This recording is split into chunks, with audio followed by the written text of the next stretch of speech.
Aha, reka nongere mbaramutse kandi nanone mbifurize amahoro y'Imana. Mu minota mikeya tugiye kuganira, ndashaka ko tuganira ku kintu cyitwa pre-launch, hanyuma tuganire n'icyo pre-launch izamara, turebe n'icyo izakora ku bantu bafite Pi Network ndetse bafite coin zabo muri Available Balance, bazifite muri wallet, turebe kandi n'ikindi kintu izakora ku bantu bose muri rusange, na ba bandi banze kumva ibya Pi Network, ababifiteho amakuru makeya ariko bashidikanya batabyemera, ba bandi bapinga, ba bandi babisuzuguye, ba bandi babyanze, ba bandi ushobora kubibwira bakabirejeta, abo bose turashaka kubabwira icyo bizabakoraho cyangwa se icyo bizababwira. Njye rero ndi Leonard, iyi ni Umutahira TV.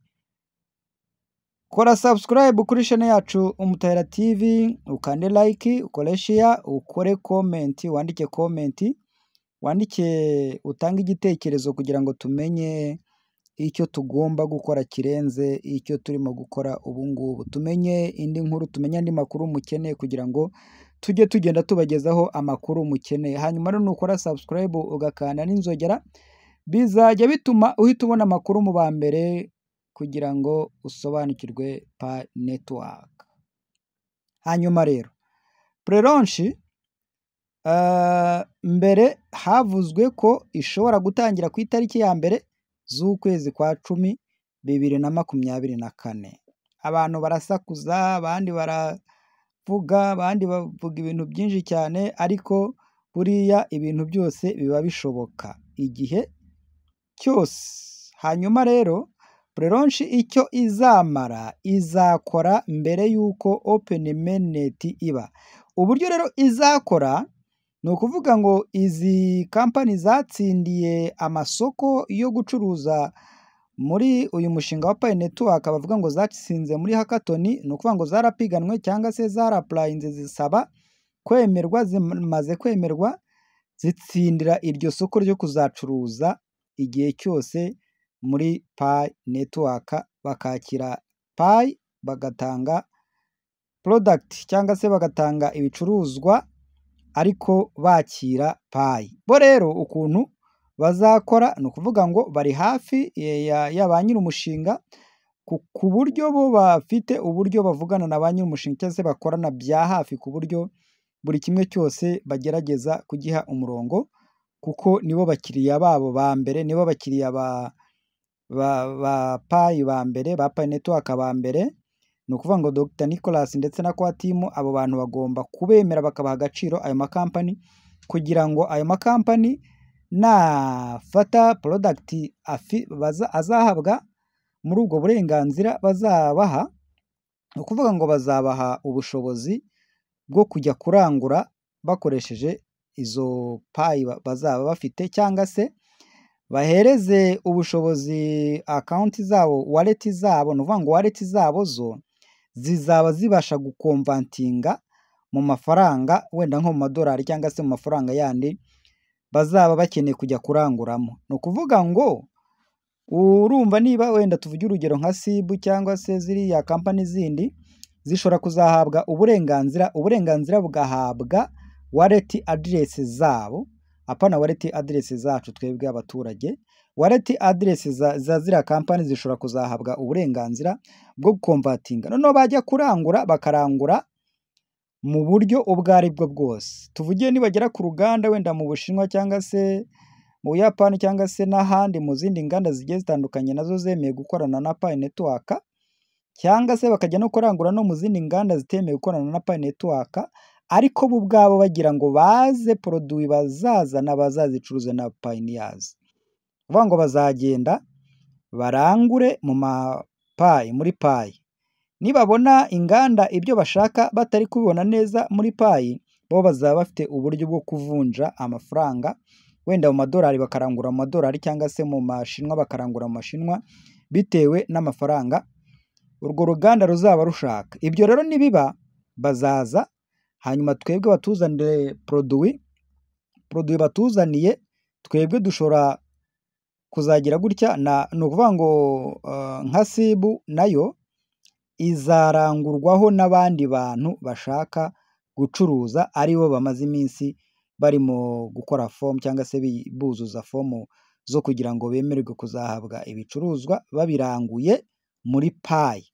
Bazabirangura muri payi hanyuma baze babicuruze muri payi cyangwa se babicuruze mu mafaranga asanzwe, ariko nibabona barimo kwakira amafaranga asanzwe cyane bashobora kuzavuga bati reka twakire payi kugira ngo tuzabone amafaranga tuzongera kujya kuranguza muri sibu, nyuma y'uko tubona payi zirimo kugenda zitubana nkeya turimo kugenda twakira amafiyati. Urumva rero urwo rugero rwo kwakira fiyati ruzagera aho ngaho babone ko ari ngombwa ko bagomba kwakira payi. Ni ukuvuga ngo umupayiniya wese uri ahangaha mu Rwanda, sibu ndetse n'andi makampani yose yemeye gukorana na payi netiwaka bakemera kwakira payi, icyo gihe bazaba babonye amahirwe yo kugura ibintu muri payi badakoresheje amafaranga asanzwe yo mu gihugu cy'iwacu. Hanyuma rero nitugura muri payi tuzahita tubona yuko kugura muri payi bishoboka.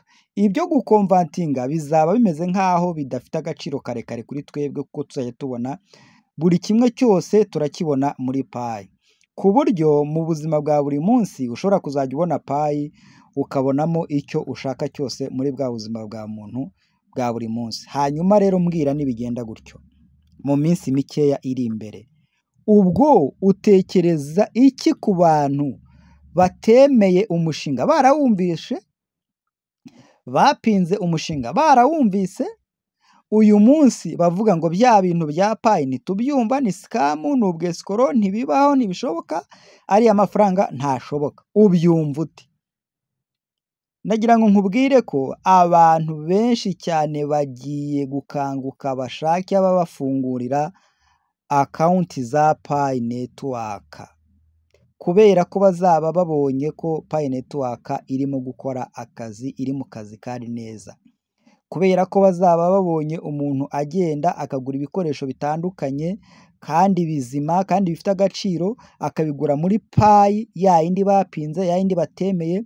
Icyo gihe nabo bazakanguka bagaruke bavuga bati natwe turashaka kugira ngo mudufashe mudufungurire akawunti za payi netiwaka. Icyo gihe rero nshuti yanjye, uyu munsi kugufungurira akawunti ya payi netiwaka biroroshye, kugukorera amapurikasiyo yose yo muri payi netiwaka biroroshye, kugukorera amaverifikashoni yose yo kuri payi netiwaka biroroshye, kugukorera buri kimwe cyose, sitepu zose muri payi netiwaka, kugukorera imeri verifikashoni, fone namba verifikashoni ndetse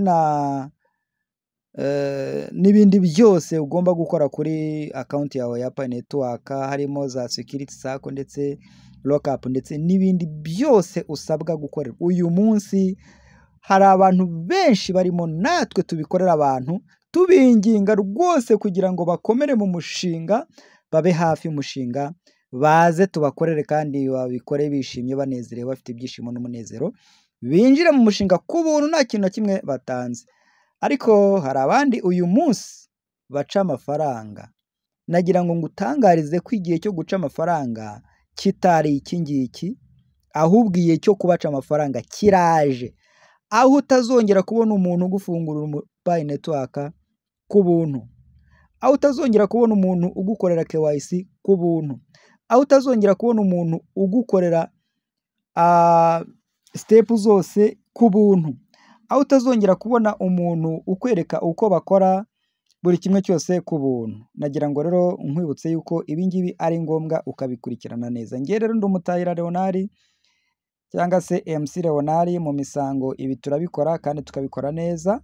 Nagira ngo uzaduhamagare kuri nimero utubwire tugusange mu misango, tugukorere imisango maze ibintu bimere neza. Reka mbashimire, mbasabe gukomeza kumayininga.